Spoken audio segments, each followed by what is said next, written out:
하나님 말씀은 느헤미야서 2장 9절부터 16절 말씀까지입니다. 제가 봉독합니다.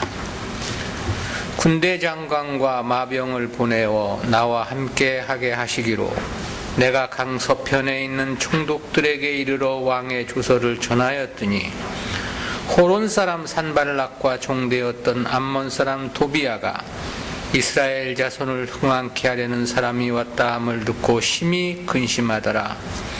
내가 예루살렘에 이르러 거한 지 3일에 내 하나님이 내 마음을 감화하사 예루살렘을 위하여 행하게 하신 일을 내가 아무 사람에게도 말하지 아니하고 밤에 일어나 두어 사람과 함께 나갈새 내가 탄 짐승 외에는 다른 짐승이 없더라. 그 밤에 골짜기 문으로 나가서 용종으로 분문에 이르는 동안에 보니 예루살렘 성벽이 다 무너졌고 성문은 소화되었더라. 앞으로 행하여 샘문과 왕의 못에 이르러는 탄 짐승이 지나갈 곳이 없는지라. 그 밤에 시내를 쫓아 올라가서 성벽을 살펴본 후에 돌이켜 골짜기 문으로 돌아왔으나 방백들은 내가 어디 갔었으며 무엇을 하였는지 알지 못하였고 나도 그 일을 유다 사람들에게나 제사장들에게나 귀인들에게나 방백들에게나 그 외에 일하는 자들에게 고하지 아니하다가. 아멘. 예루살렘으로의 귀환과 성벽 탐사라는 제목으로 말씀을 듣습니다. 이 장의 첫 단락은 느헤미야가 아닥사스다 왕에게 귀환과 그에 필요한 것을 청원한 내용이었죠. 이어진 본문은 느헤미야의 청원에 대한 왕의 허락과 예루살렘으로의 귀환 그리고 성벽 답사까지를 기록한 부분입니다. 이 부분은 구속사적 교훈까지 주제를 셋으로 구분해서 살펴보겠습니다. 첫 번째는 느헤미야의 귀환입니다. 제2차 포로 귀환을 기록한 에스라서에 비하면 본서의 제3차 포로 귀환 과정은 매우 짧게 보도되었습니다. 또 누가 귀환을 했고 얼마나 귀환을 했는지에 대해서도 밝히지 않았습니다. 아마 이때는 2차 포로 귀환 때보다도 더 작은 인원이었을 것으로 추측이 됩니다. 3차 포로 귀환의 성격이 전 민족적 차원이 아니고 느헤미야의 개인적 성격이 보다 강했기 때문입니다. 느헤미야의 귀환 과정과 관련된 9, 10절은 주제가 둘로 요약이 되겠는데요. 첫 번째는 귀환의 과정입니다. 느헤미야의 청원에 대한 왕의 허락이 있었다고 그랬죠. 그리고 그에 따라 이루어진 귀환 과정을 9절에서 그렇게 보도를 했습니다. 군대 장관과 마병을 보내어 나와 함께 하게 하시기로 내가 강 서편에 있는 총독들에게 이르러 왕의 조서를 전하였더니. 이 말씀에서 보면 왕은 군대 장관과 마병까지 동행하며 느헤미야를 호위토록 한 것으로 보여지죠. 그야말로 특별하고 파격적인 왕의 배려가 분명해 보입니다. 에스라가 귀환할 때는 1754명이 귀환을 했다고 그랬어요. 그래서 남녀노소를 다 계산해 보면 대략 1만여 명으로 추산된다고 그랬습니다. 그럼에도 에스라는 아닥사스다 왕에게 보호를 요청하지 않았다고 그랬죠.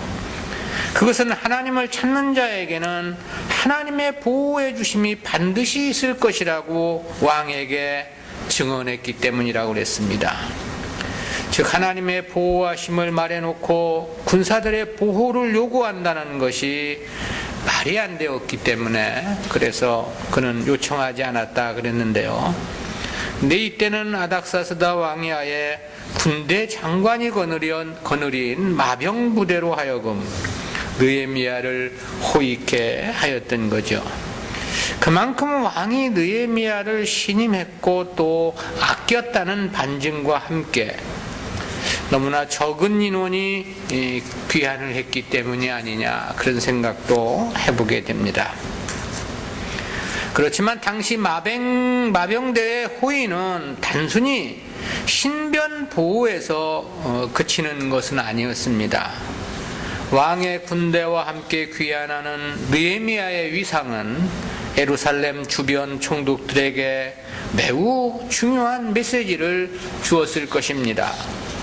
이는 저가 왕의 신임과 사랑은 물론이고 저의 귀환이 왕의 칙령에 의함이라는 뜻을 나타냈을 것이기 때문에 그렇죠.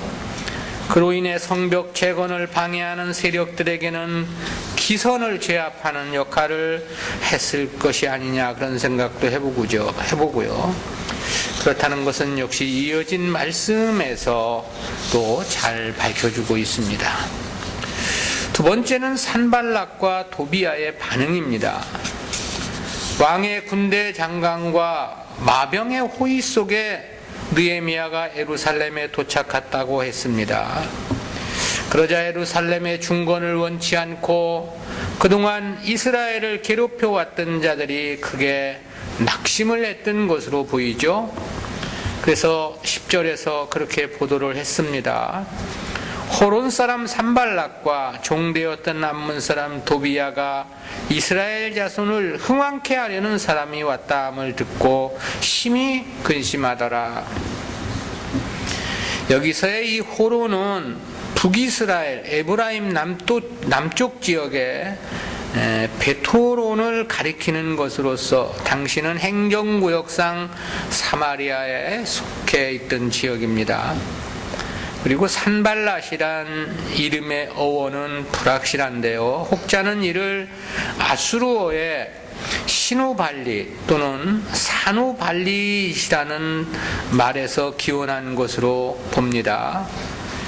거기서의 이 시는 달을 나타내고 산은 태양을 의미하는데요. 그렇다면 산발랏이란 이름의 의미는 월신이나 또는 태양신이 생명을 주신 자, 그런 뜻이 됩니다.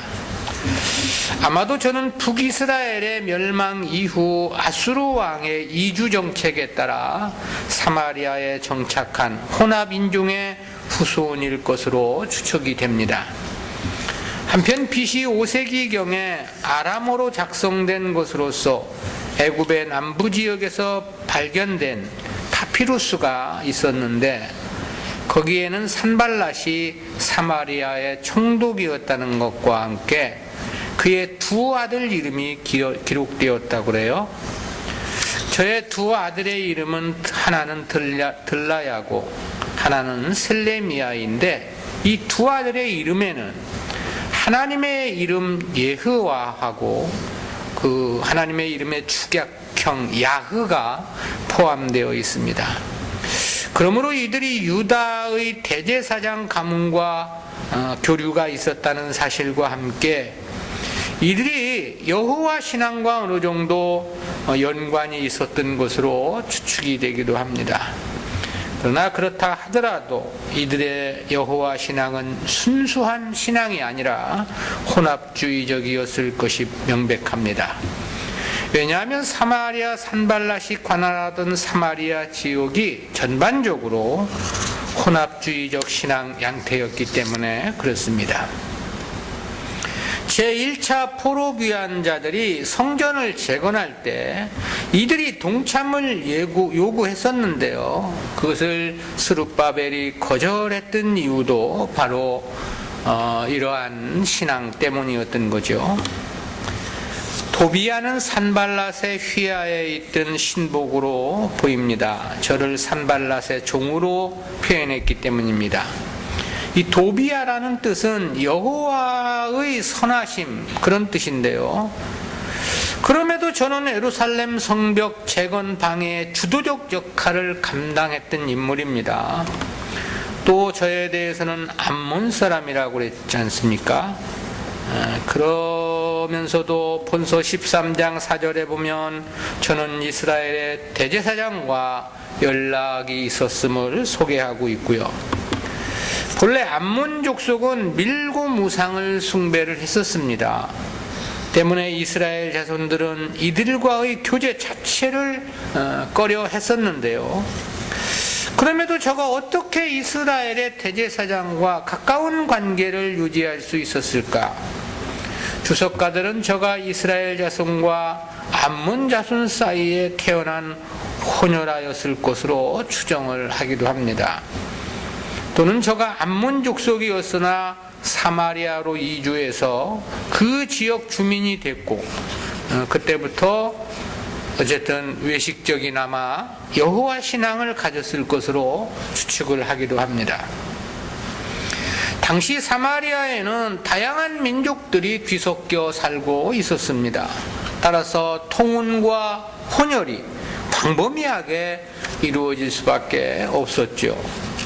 어찌 보면 도비아와 산발랏의 여호와 신앙의 배경과 현상은 비슷하지 않겠느냐 그렇게 생각이 들어집니다.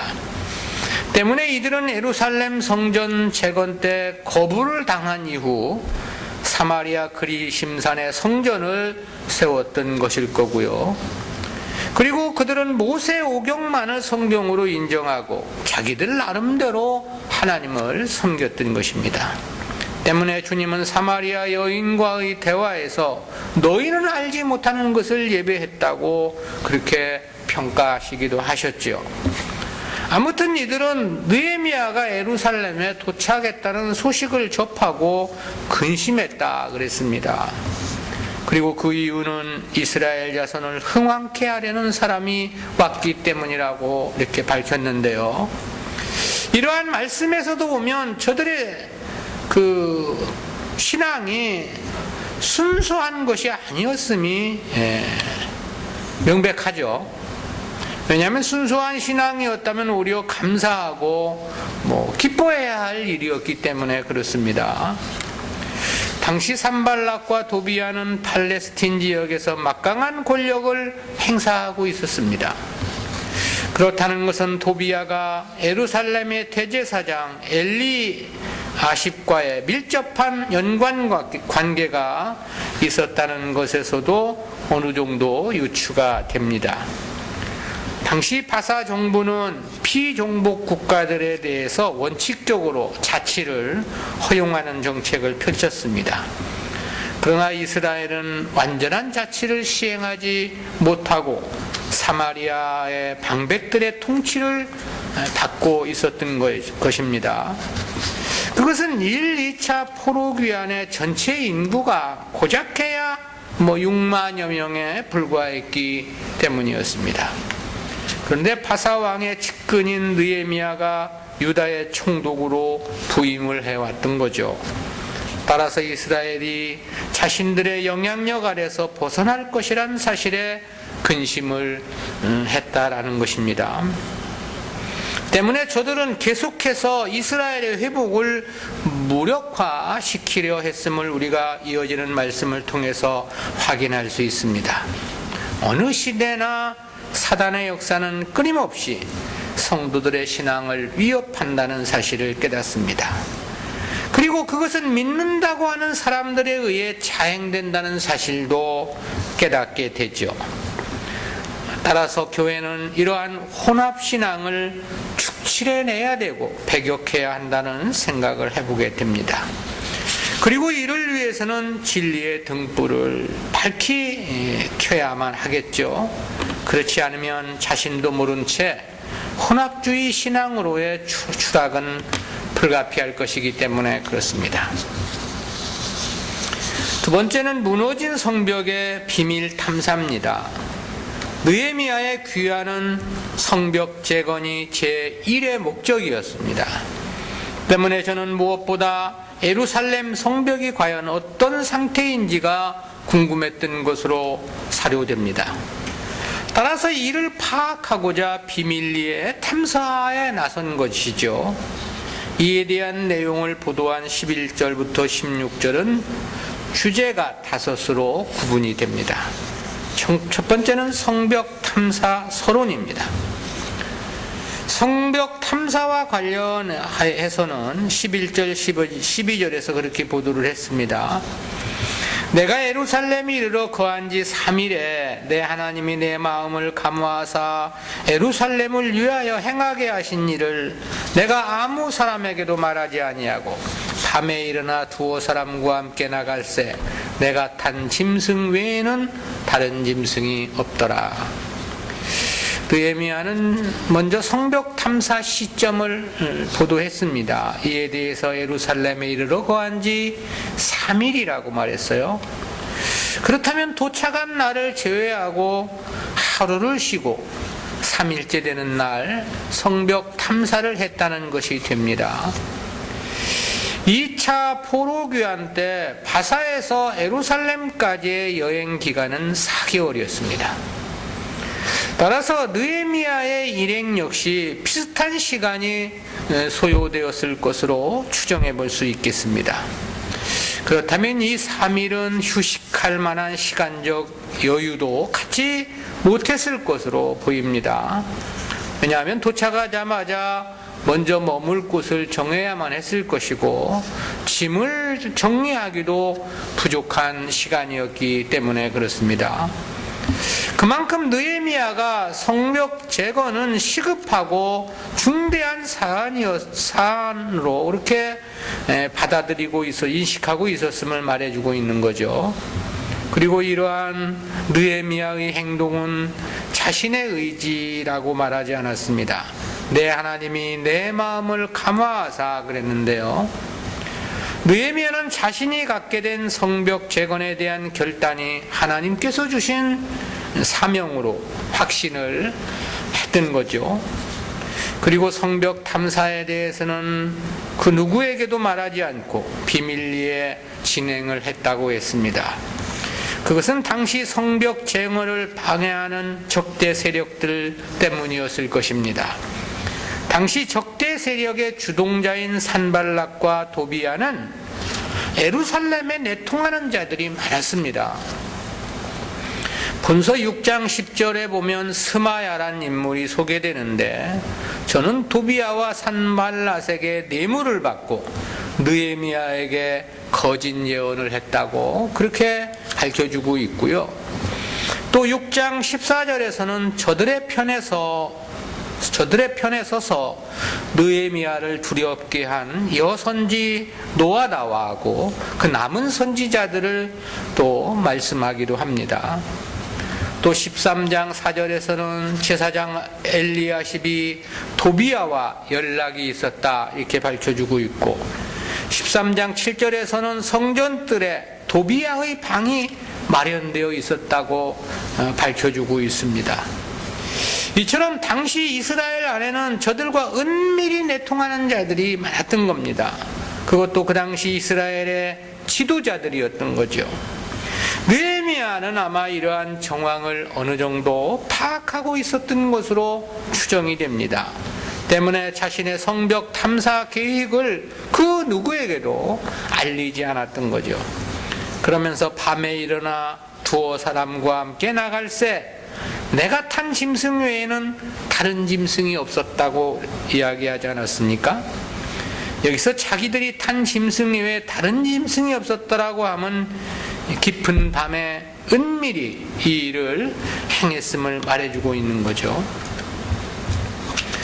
두 번째는 골짜기 문에서 분문에 이르기까지의 탐사인데요. 본문 13절부터 느헤미야가 탐사를 한 경로에 대해서 소상히 밝혀주고 있는데요. 13절에서는 그렇게 말씀했습니다.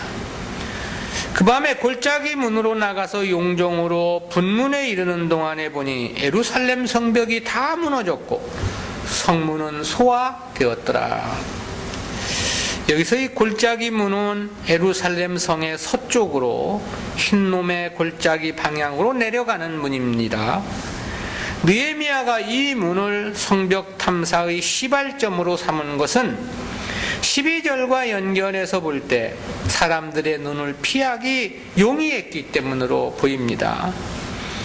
느헤미야의 일행은 골짜기 문으로 나가 1차적으로 용정을 거쳐 분문까지 탐사했다고 그랬습니다. 그렇다면 느헤미야는 골짜기 문을 통과해서 성 밖으로 나간 다음 좌측, 그러니까 남쪽으로 방향을 잡고 나아갔음을 뜻합니다. 그것은 분문이 골짜기 문의 왼쪽 방향, 즉 남쪽에 위치해 있었기 때문입니다. 용정은 문자적으로 용의 우물이라는 뜻입니다. 흰놈의 골짜기와 기드론 계곡의 합류 지점에서 남쪽으로 약 210m 지점에 위치한 우물인데요. 오늘날의 요배 우물이라고 추정을 하기도 합니다. 이 우물이 요배 우물로 불려진 것은 욥의 피부병이 이 우물물로 씻고 고침을 받았다는 그런 전설이 있기 때문인데요.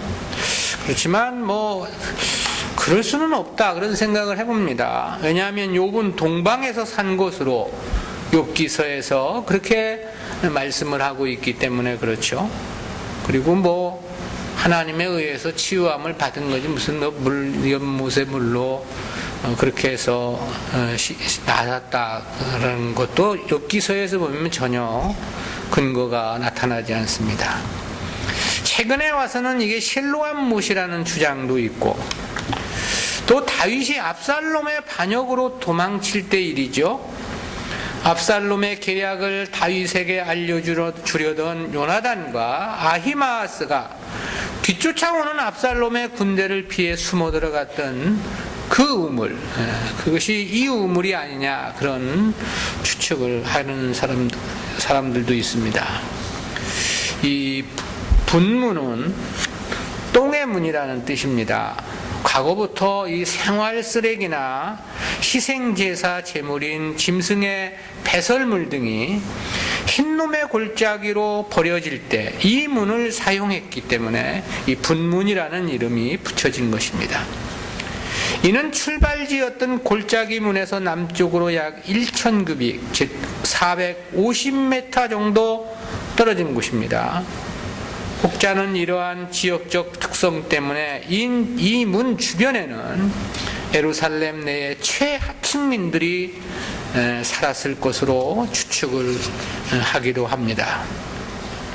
근데 아마 뒤에 나오는 말씀들에서 보면 이곳에 사람이 살지는 않았을 것이다 그런 생각을 해봅니다. 왜냐하면 예루살렘 안에 거주민이 희소해가지고 나중에 인구 조정 정책을 펼치게 되는데 너무나 사람이 없어가지고 예루살렘 안에, 그래서 그렇다고 하면 성전 주변으로 많이 사람들이 그쪽으로 살았지 이쪽 서쪽이나 서남쪽 쪽으로는 살지 않았을 것이다 그런 추정을 저는 해봤습니다.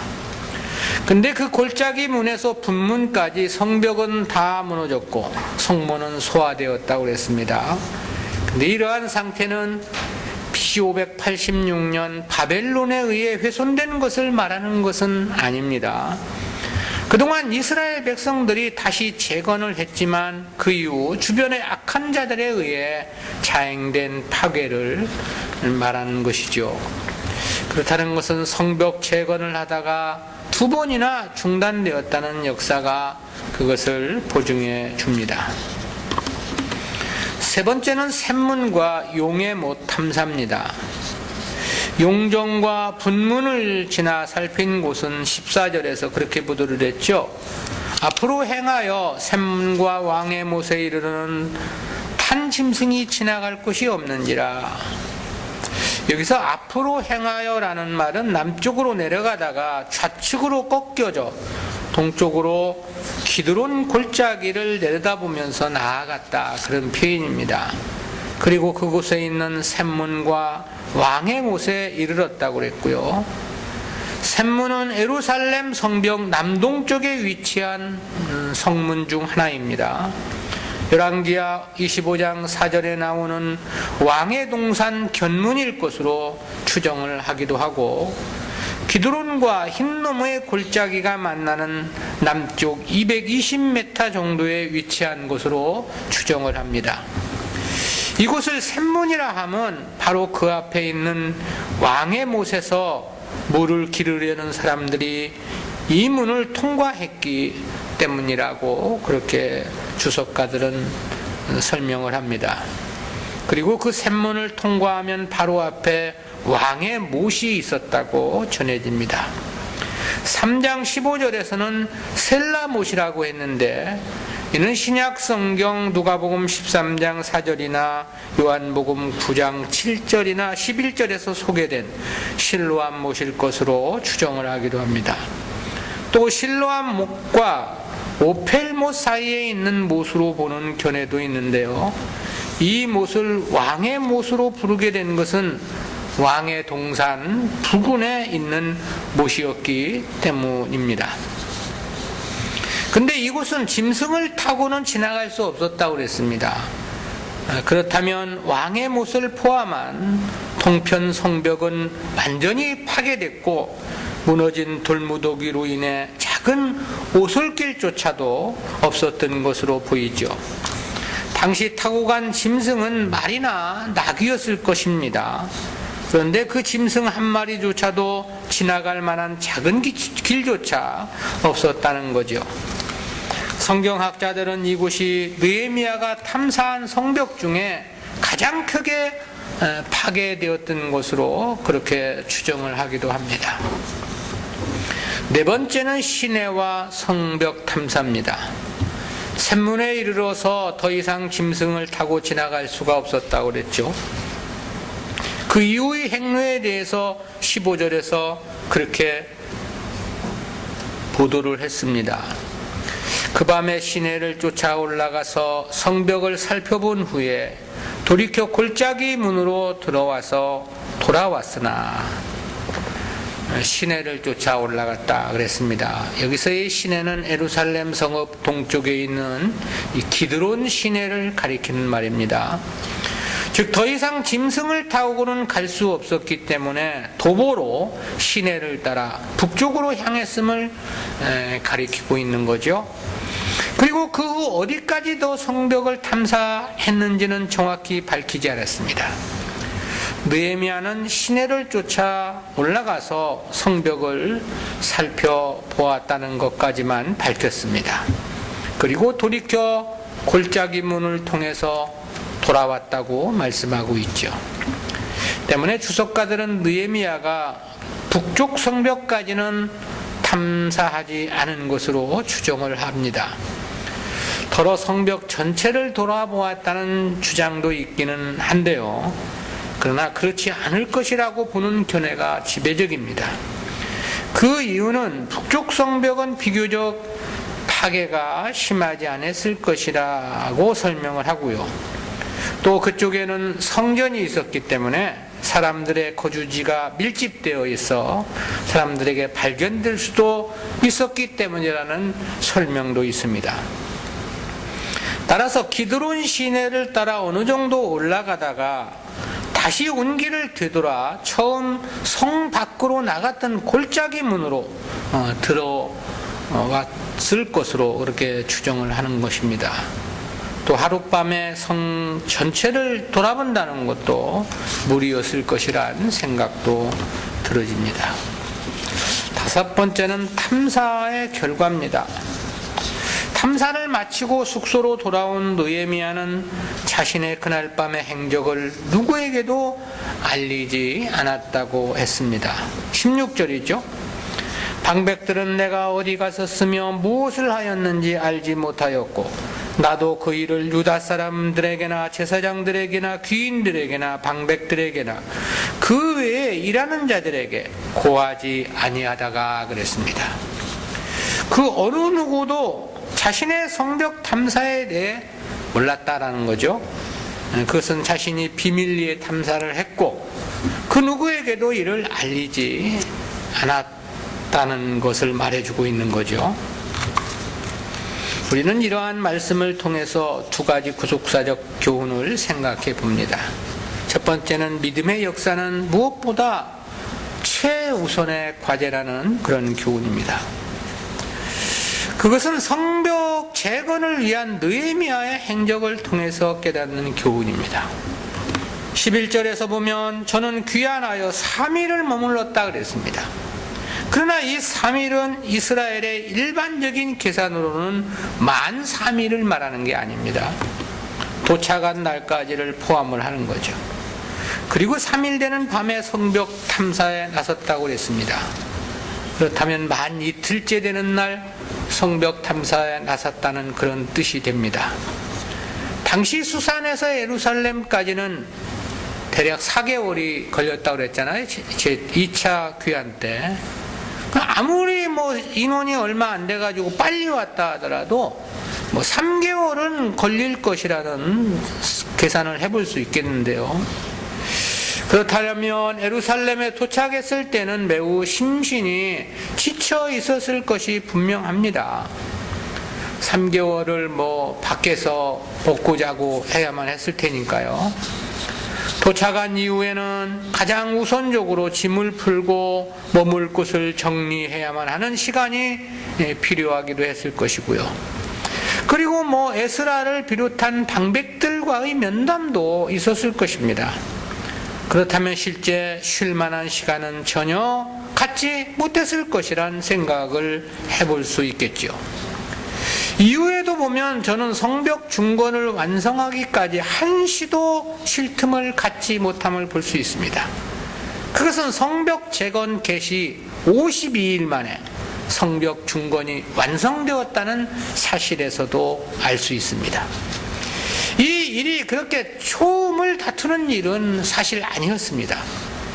성벽 재건이라는 게 하루 이틀 사이에 뚝딱 해치우고 마는 그런 일은 아니기 때문에 그렇죠.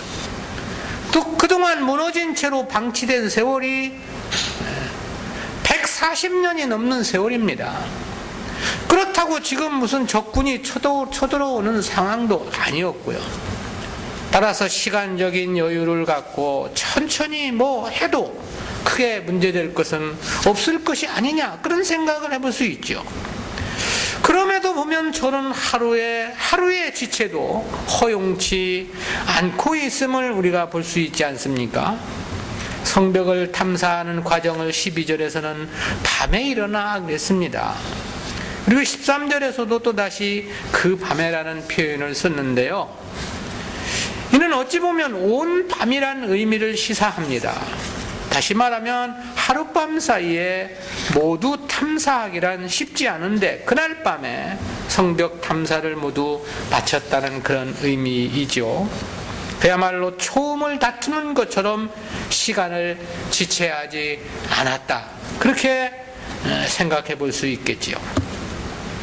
즉 하나님의 역사, 믿음의 일이라는 것은 모두 이렇게 해야 한다는 그러한 교훈을 생각해 보는 거죠. 주의 일을 한다 하면서 자기 일 다 하고 남는 시간 하겠다는 것은 그건 바른 자세일 수 없겠죠. 자기 쓸 거 다 쓰고 여유 있으면 주의 일을 하겠다는 마음 역시 올바른 신앙은 결코 아닙니다. 왜냐하면 사실 그런 자세로는 결코 주님의 일을 감당할 수는 없기 때문입니다. 성경을 읽는 문제 하나도 그렇습니다. 남는 시간에 읽으려 해서는 평생일지라도 그렇게 남는 시간을 마련하기가 쉽지가 않죠. 시간이든 재물이든 사실 남아도는 것은 없는 것입니다. 왜냐하면 인간에게 있어 이 세상 것이라는 것은 사실 남아도는 것이 아니기 때문에 그렇습니다.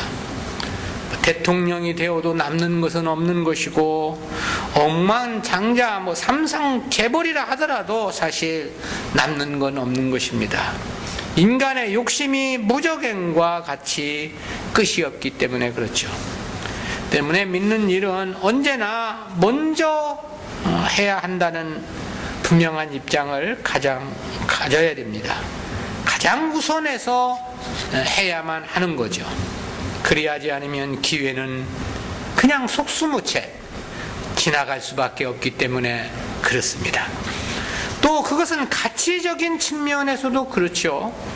하나님 백성들에게 주님의 일은 그야말로 가장 소중하고 가장 가치 있는 일이기 때문에 머뭇거리거나 지체할 수 없는 것이다라는 것이죠. 두 번째는 교회는 유사한 형태의 신앙을 철저히 경계해야 한다는 교훈입니다. 그것은 사마리아의 산발락과 도비아의 경우를 통해서 깨닫는 교훈입니다. 산발랏의 두 아들의 이름에는 하나님의 이름 예호와라는 히브리어하고 야흐라는 히브리어가 포함되어 있다고 그랬습니다. 또 도비아라는 뜻은 여호와의 선하심이라고 말했습니다. 그리고 저는 유다의 대제사장 엘리야셉과도 밀접한 교류가 있었다고 그랬고요. 이들은 또 이스라엘 제사장 가문들과 자녀들을 혼인시켜가지고 뒤에서 말씀을 듣겠지만 인척관계도 가지고 있었습니다. 그뿐만이 아니에요. 13장 5절하고 7절에 보면 예루살렘 성전들에 이 도비아의 방이 마련되어 있었다 그랬습니다. 그렇다는 것은 이들이 표면적으로는 하나님을 믿고 섬기는 사람들이었음을 말해줍니다. 그렇지 않다면 이런 이름들을 가질 리가 만무하기 때문이고 이들과 혼인관계를 갖는다는 것도 역시 말이 안 되기 때문이죠. 특히 예루살렘 성전들에 도비아를 위한 방이 마련되었다는 것은 보다 그렇다는 사실을 분명히 하는 거죠. 그러나 사실 이들의 여호와 신앙은 순수한 신앙이 아니라 혼합적이라고 했습니다. 그 이유는 당시 사마리아 지역 전체가 혼합주의적 신앙을 갖고 있었기 때문입니다. 때문에 저들은 느헤미야가 온 것에 대해서 반가워했던 것이 아니었습니다. 도리어 불안함을 느껴 근심했다고 했습니다. 그리고 이후 이어진 말씀에서 보면 계속해서 성벽 재건에 방해를 하게 되고 어떻게 하면 느헤미야를 죽이고자 갖은 방법을 다 쓰는 것을 볼 수 있습니다. 한마디로 저들의 신앙은 성경적이지 않았다라는 거죠. 자기 자신들의 세상적 유익을 위한 뿐이었다라는 것입니다. 때문에 자신들에게 손해가 될 것이라 생각하니 성벽 재건을 방해하는 행동으로 나타나게 되었던 거죠. 때문에 느헤미야는 도비아의 방에 있던 세간을 방 밖으로 다 내어던지고 방을 정결케 했다고 13장 8절과 9절에서 밝혀주고 있습니다. 성전 재건을 할 때는 사마리아인들이 동참 요구가 있기도 했는데 그때도 스룹바벨과 예수와는 이를 단호히 거절했다고 했습니다. 그 결과 이들의 방해로 성전 재건이 16년 동안 중단되었던 거죠. 즉 이들의 신앙이 순수한 신앙이 아니라 혼합적인 신앙이었기에 벌어질 수 있는 일이었다라는 거죠. 이러한 혼합신앙은 오늘날 교회 안에도 차고 넘칩니다. 마태복음 22장 14절에서는 청함을 받은 자는 많되 택함을 입은 자는 적다고 하셨죠. 계시록 11장 2절에서는 성전 방마당을 이방인들에게 내어주었다고 말씀합니다. 그러므로 저들에 의해 거룩한 성이 42달 동안 짓밟힘을 당할 것이라고 말씀하고 있죠. 계시록 13장의 표현에 의하면 오늘날 온 세상 대부분의 교회는 이미 666표를 받은 교회들임이 명확합니다. 모두가 인본주의와 세속주의 사상에 깊이 물들어 있기 때문에 그런 거죠. 교회란 이름을 가졌다 해서 다 교회는 아니다라는 거. 뭐 바울이니 요한이니 뭐 베드로니 그런 이름을 가졌다 해서 성도는 아닌 것입니다. 주의 이름으로 선지자 노릇한다 하여 되는 일이 아니다라는 거. 여호와는 선하시다는 뜻의 도비아란 이름을 가졌지만 저가 하나님 백성이 아니었음과 같은 것이죠. 되나 안 되나 하나님의 이름을 부른다고 되는 것은 아니다라는 거. 유사교회, 유사성도, 유사신앙생활을 색출하고 경계해야 합니다. 이를 색출해내지 못하는 것은 진리에 대한 깨달음이 없다는 증거이고요. 그리고 그것은 자기도 혼합적 신앙생활을 하고 있다는 증거일 수밖에 없는 것이죠. 이 당시 이방인이나 사마리아인들은 혼합은 결코 용인되거나 용납될 수 없는 일이었습니다. 이들을 용인한다는 것 자체가 신앙의 순수성을 상실함과 같기 때문에 그렇죠. 그리고 이러한 신앙의 원리는 오늘날도 역시 마찬가지입니다. 기독교 신앙은 바른 진리에 의한 순전함과 순수함이 절대적입니다. 이를 위해서는 가장 먼저 진리에 대한 바른 알미 중요하죠. 그리고 보다 깊은 깨달음이 필요합니다. 아울러 혼합신앙, 유사신앙과의 단호한 결별 역시 절대로 요구되는 요소입니다. 물과 기름이 뒤섞일 수 없듯이 진리는 비진리와 혼합할 수 없기 때문에 그렇습니다. 또한 순수하고 진정한 신앙생활은 바로 이러한 구별을 통해서만 가능하기 때문에 그렇습니다. 기도합니다. 사랑의 하나님 은혜를 감사합니다. 오늘도 예루살렘으로 귀환한 느헤미야의 행적을 통해서 귀한 교훈 깨닫게 해주심 진실로 감사합니다. 그렇게 초음을 다툴 만한 일도 아니지만 한 시를 아깝게 생각하며 주의 일에 매진을 하고 있는 느헤미야의 행적을 통해서 믿음의 역사는 성도들에게 있어 무엇보다 최우선의 과제라는 교훈을 깨닫게 해주심 진실로 감사하옵고, 그 시대에 믿는다는 이름을 가졌지만 하나님의 역사를 방해하는 그릇된 신앙, 유사신앙에 대해서 이를 발견해내고 이들과 결별하는 이러한 구별된 신앙생활이 오늘 우리 시대에 더욱더 필요하다는 사실 깨닫게 해주심 진실로 감사합니다. 주여, 저희들이 비록 적은 소수라 할지라도 오직 좁은 문, 좁은 길, 생명의 길만으로 나아갈 수 있는 저희들의 삶이기를 간절한 마음으로 빌고 소원합니다. 주여, 더 깊고 깊은 진리로 저희들을 인도해 주시사 하나님의 뜻에 부합한 삶으로 하나님께 영광을 돌리는 삶이기를 간절한 마음으로 빌고 소원합니다. 함께하여 주시옵소서. 감사드리옵고 예수님의 이름으로 기도드리옵나이다. 아멘.